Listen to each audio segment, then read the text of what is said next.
تو اسی لیے صوفیاء کرام کی ایک مشہور بولی ہے کیا ہے؟ ایک ہوتا ہے جسم کا غسل، ایک ہوتا ہے دل کا غسل۔ جسم کا غسل کیا ہے؟ جسم گندا ہو گیا، نالیے صاف ہو گیا، پسینے کی بو آئی، نالیے صاف ہو گیا، گندگی لگ گئی، نالیے صاف ہو گیا۔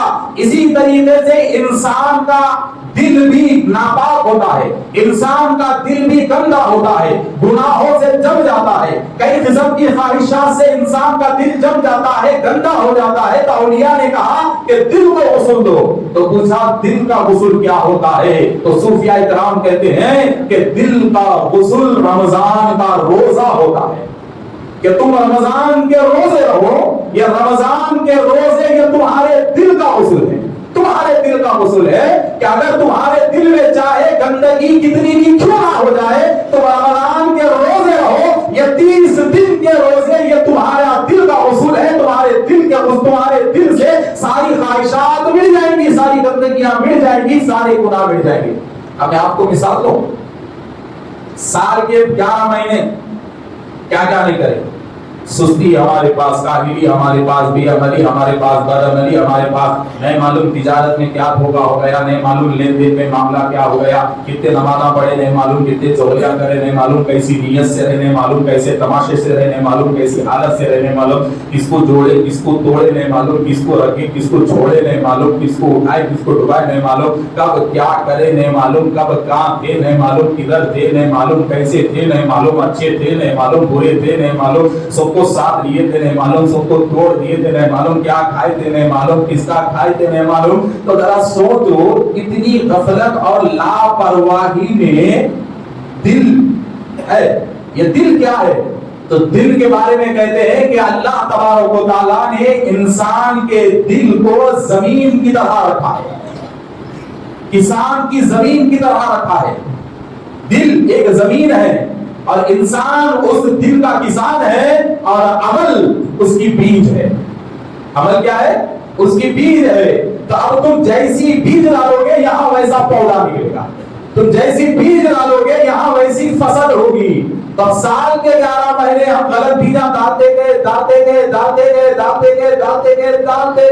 تو دل کی حالت کیا ہے؟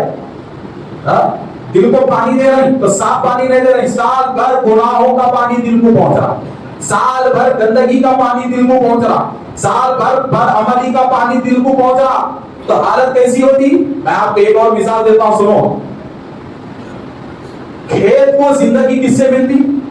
پانی سے۔ کھیت کو زندگی پانی سے ملتی نا، ہے؟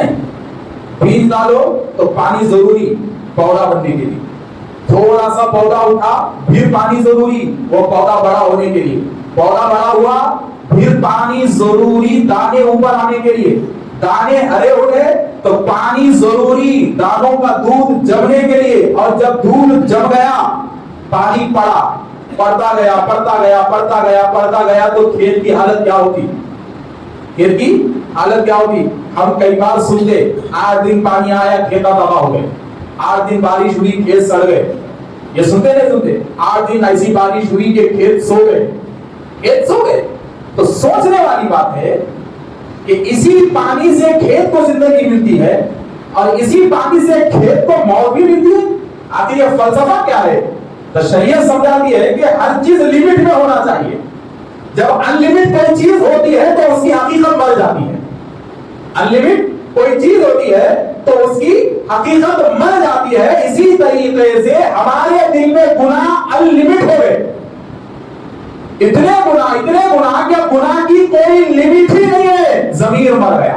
اب جب ضمیر مر گیا تو اچھائی سمجھ میں نہیں آ رہی، جب ضمیر مر گیا تو انسانیت سمجھ میں نہیں آ رہی، عربی سمجھ میں نہیں آ رہی، تو کرنا کیا؟ بس کرنا یہی ہے کہ رمضان المبارک کا مقدس مہینہ آ رہا ہے، اور یہ مقدس مہینے میں بس ایک ہی بات کرتا ہوں کہ یہ رمضان کو فوڈ فیسٹیول مت بناؤ، فوڈ فیسٹیول یا رمضان کو مت بناؤ۔ ارے یار بڑی شرم آتی ہے کچھ مسلمانوں کو، پتہ ہی نہیں چلتا کہ یہ بندہ روزہ تھا کب، پتہ ہی نہیں چلتا کہ تھا کب، اور یہ روزے کے مقصد کو یہ بندہ سمجھا کیسے، پتہ ہی نہیں چلتا۔ آپ کو معلوم ہے جب روزے فرض ہوئے اور رسول اللہ صلی اللہ علیہ وسلم نے روزے کی فرضیت کا جب اعلان کیا تو اس وقت روزے کا ٹائم کب تھا معلوم؟ جب انسان رات کا کھانا کھا کے سو جاتا تھا نا تو وہیں سے اس کے روزے کا آغاز، وہیں سے اس کے روزے کا آغاز، اور غروب آفتاب، سورج غروب ہونے پر، مغرب کا وقت شروع ہونے پر اس کے افطار کا آغاز، اس کے افطار کا آغاز۔ مگر یہ کرم ہے رسول اللہ صلی اللہ علیہ وسلم کا کہ رسول اللہ صلی اللہ علیہ وسلم نے دیکھا کہ کچھ حالات ایسے بھی آ گئے کہ کچھ صحابہ کرام جنگوں سے واپس آئے تو رات کا کھانا انہیں میسر نہیں ہوا، تو رات بھر اچانک تھکان کی وجہ سے انہیں نیند آ گئی تو وہ بغیر رات کا کھانا کھائے بھی روزے رہتے تھے، بغیر رات کا کھانا کھائے بھی وہ روزے رہتے تھے۔ آخرکار پھر وقت مقرر کیا گیا کہ آپ سحر کرو، رات میں بھی کھاؤ، اٹھ کے کھاؤ اور سحر کرو، سحر کرو، اور پھر جب سورج ڈوب جائے تو آپ افطار کرو۔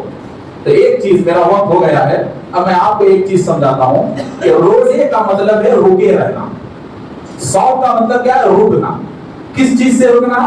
نفسانی خواہشات سے رکنا، زبان کے مزے سے رکنا، نگاہوں کی بد نظری سے رکنا، زبان کی بے لگامی سے رکنا، ہاتھ کے غلط استعمال سے رکنا، پیر کے غلط استعمال سے رکنا، اور پیٹ کے زیادہ بھرنے سے رکنے کا نام روزہ ہے۔ مگر آج کیا ہو رہا؟ آج ہم روزے کی حقیقت سے محروم ہیں، محروم ہے، محروم ہے، محروم ہے، اس لیے کہ میرے دوستوں، میں آپ کو ابھی بولا نا، کھیت کو زیادہ پانی ہو گیا تو کھیت سڑ جاتا۔ تو رمضان میں، رمضان ایک ایسا مہینہ ہے کہ یہ دل جو ہے نا گناہوں کے پانی سے کیچڑ ہو گیا، تو اللہ دل پہ رمضان کی دھوپ ڈالنا چاہ رہا۔ انہوں جو ہے نا پھر تلا ہوئے گوشت کا کیچڑ لے جا کے گھسا دے رہے، ہریسہ اس میں گھسا دے رہے، بد نظری اس میں گھسا دے رہے، بد کلامی لے جا کے اس میں گھسا دے رہے، افطار پارٹیاں لے جا کے اس میں گھسا دے رہے۔ ارے مغرب میں جو ہے نا پلیٹ بھر کھا لیا، پھر گھر کو گیا کھا لیا، پھر تراویح پڑھا، پھر گھر کو گیا حدیث کھا لیا، پھر 1 بجے چائے پی لیا، پھر 3 بجے اٹھا، پھر سحری کر لیا، فجر پڑھا، سو گیا، اٹھا۔ تو رمضان کا پورا نظام العمل اس کا کھانے میں ہی جا رہا ہے، تو روزہ کب تھا؟ یہ سوچنے والی بات ہے۔ اور کب یہ اندر کا کیچڑ سوکھے گا، اور کب رحمت الہی کی دھوپ یہاں لگے گی؟